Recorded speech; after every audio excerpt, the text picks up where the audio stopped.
आज का जो हमारा टॉपिक होने वाला वो है सेबी। सेबी वर्ड अगर एब्रिविएशन की बात करें तो सेबी की फुल फॉर्म है securities and Exchange Board of India. अगर हम इस वर्ड को डीपली मीनिंग में समझें तो सिक्योरिटीज मतलब होती हैं जैसे स्टॉक्स, डिबेंचर्स,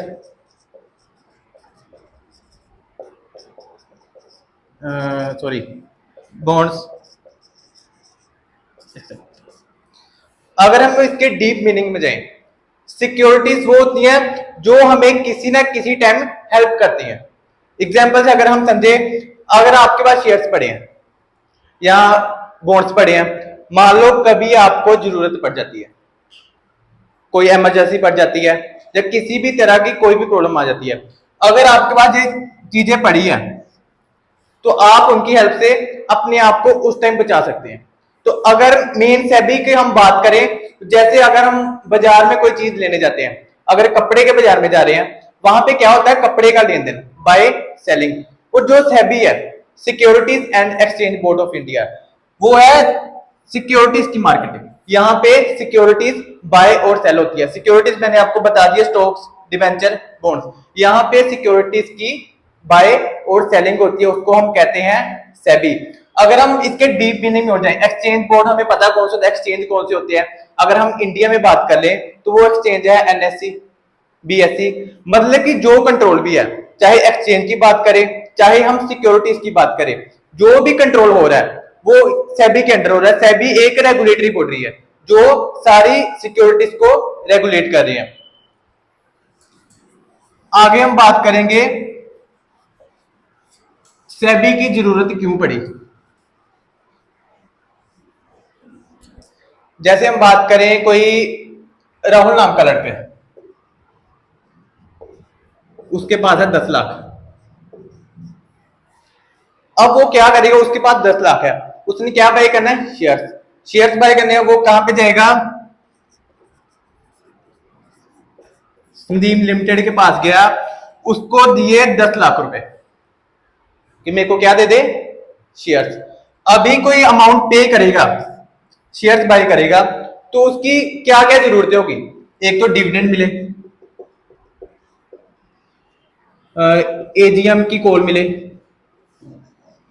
एजीएम होती है एनुअल जनरल मीटिंग, जो हर एक कंपनी अपनी एनुअली करती है। यहाँ पे अपनी रिपोर्ट दिखाती है कि हमारे इस कंपनी का क्या आगे पॉलिसीज होगी, क्या प्रॉफिट एंड लॉस है, सारी किसमें आएगी, आगे क्या हम पॉलिसी, क्या डिसीजन लेने वाले हैं, वो सारा आएगा एजीएम में। कंपनी डिस्कस करती है हर साल। डिविडेंड सभी को पता क्या होता है, जो कंपनी एक इंसेंटिव पे करती है, अपने प्रॉफिट का कुछ पार्ट शेयर करती है, उसको हम कहते हैं डिविडेंड। तो जो भी इन्वेस्टर होगा, अगर वो पैसे पे कर रहा है, उसकी डिमांड ये होगी मेरे को एक तो डिविडेंड मिले या मेरे को एजीएम की कॉल करे। पर जो संदीप लिमिटेड है, हमारे राहुल जी ने संदीप लिमिटेड से शेयर खरीदे, इन्होंने सीधे मना कर दिया, मैं नहीं दूंगा, ना ही मैं एजीएम की कॉल दूंगा, ना ही डिविडेंड दूंगा। अभी हमारे राहुल जी क्या करेंगे, कुछ कर सकते हैं।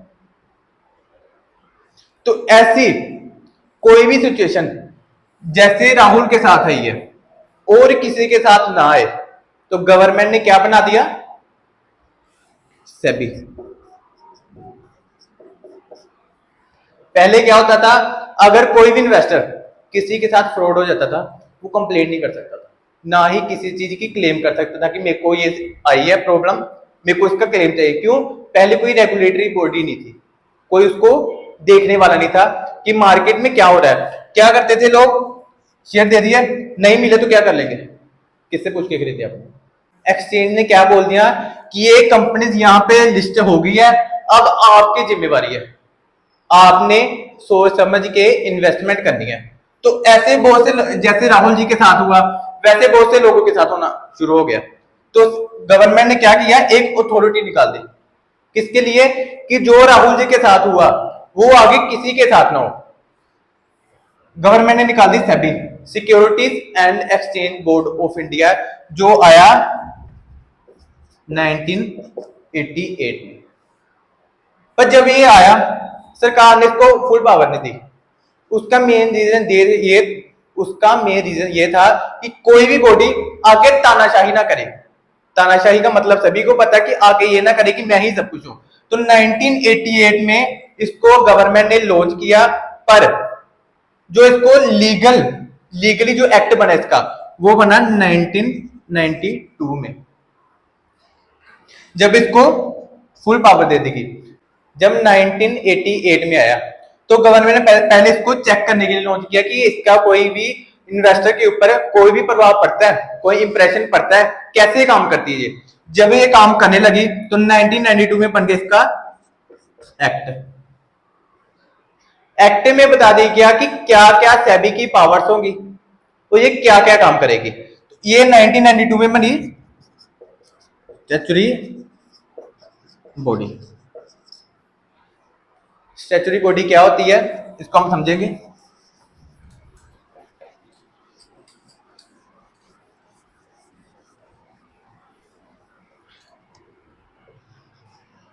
ये क्या है? लॉ। लॉ का जब भी कोई एक्ट, लॉ को एक्ट भी कहते हैं हम, जब भी किसी चीज का कोई लीगल एक्ट बनता है तो उसको हम कहते हैं स्टैचुरी बॉडी। जो सेबी स्टैचुरी बॉडी बनी वो बनी 1992 में, जब इसको फुल पावर दे दी गई। पर जो सेबी है वो मेन काम किनके लिए करता था?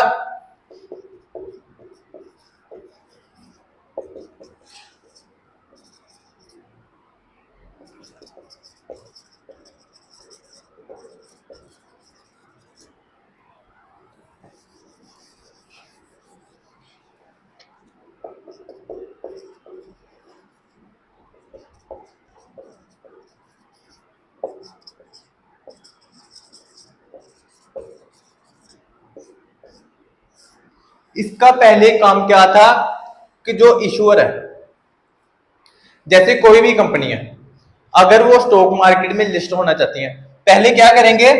इस कंपनी की पूरी जांच करेंगे, उसकी बैलेंस शीट देखेंगे, उसके फाइनेंशियल देखेंगे कि क्या ये कंपनी है, जो भी कंपनी है स्टॉक मार्केट में लिस्ट होने जा रही है, वो इन्वेस्टर के हक के लिए काम करेगी। तो पहला मेन क्या आता है सेबी का काम? इशूअर के इंटरेस्ट को देखना कि इशूअर के साथ भी कोई फ्रॉड ना हो, वो जो इशू कर रहा है वो किसी के साथ भी फ्रॉड ना करे। तो सेकंड आ गया इन्वेस्टर। इन्वेस्टर कौन होते हैं? जो स्टॉक मार्केट में इन्वेस्टमेंट करते हैं या किसी भी सिक्योरिटी में इन्वेस्टमेंट करते हैं, उसको हम कहते हैं इन्वेस्टर। तो सेकंड जो काम था जिनके लिए सेबी ने काम करना शुरू किया वो क्या था? इन्वेस्टर। कि कोई भी इन्वेस्टर अगर सिक्योरिटीज में इन्वेस्टमेंट कर रहा है तो उसके साथ कोई भी इश्यूअर या कोई भी कंपनी फ्रॉड ना करे। तो सेकंड क्या था? इन्वेस्टर, की इन्वेस्टर के साथ कोई भी फ्रॉड ना हो। अगर वो कंपनी किसी के भी कंपनी के शेयर बाय कर रहा है तो उसको प्रॉपर डिविडेंड मिले, एजीएम की कॉल मिले, या जो भी इन्वेस्टर के हक की कोई बात है वो उसको मिले और उसके साथ कोई फ्रॉड ना हो। थर्ड आ गया इंटरमीडिएट्स।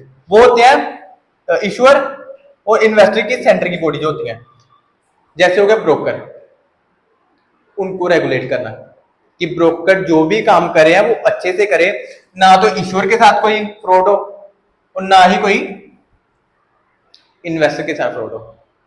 ये सब देखना शुरू किया किसने? सेबी ने। सेबी को ये सारी पावर दे देगी कि अगर कोई भी कंपनी फ्रॉड करती है तो सेबी उसके अगेंस्ट कोई भी एक्शन ले सकता है। जब स्टार्टिंग में देखा काम कर रही है तो उसको 1992 में एक्ट बना दिया गया। उसके बाद क्या हुआ कि जो भी फ्रॉड है काफी ज्यादा कम हो गए। अभी कौन से फ्रॉड हो रहे हैं? जो सेबी की नजर में नहीं है। बाकी काफी हद तक देखे जो पहले स्कैम हो चुके हैं, जैसे 1992 में स्कैम हुआ था, सभी को पता है। ऐसी सिचुएशन फिर से ना आए, सेबी ने इसके लिए कदम उठाने शुरू किए। सेबी को पावर दे देगी, सारी पावर दे देगी कि अगर कोई भी फ्रॉड करता है तो सेबी उसके अगेंस्ट कोई भी एक्शन ले सकती है। आगे बात करेंगे सेबी की पावर्स क्या क्या है। सेबी की क्या क्या पावर्स है। सेबी अगर कोई भी मार्केट में इनसाइडर ट्रेडिंग हो तो सेबी उसको क्या करेगी? कंट्रोल करेगी। अगर कोई भी बंदा इनसाइडर ट्रेडिंग कर रहा है तो सेबी उसके अगेंस्ट कोई भी एक्शन ले सकती है। कोई भी और फ्रॉड काम, कोई इन्वेस्टर के लिए कोई कंपनी डिविडेंड नहीं दे रही, या कोई कंपनी किसी इन्वेस्टर की बात नहीं सुन रही, उसके बदले में शेयर नहीं दे रही, पैसे ले ली शेयर नहीं दे रही, वो क्या दे, कौन देखेगा? सेबी।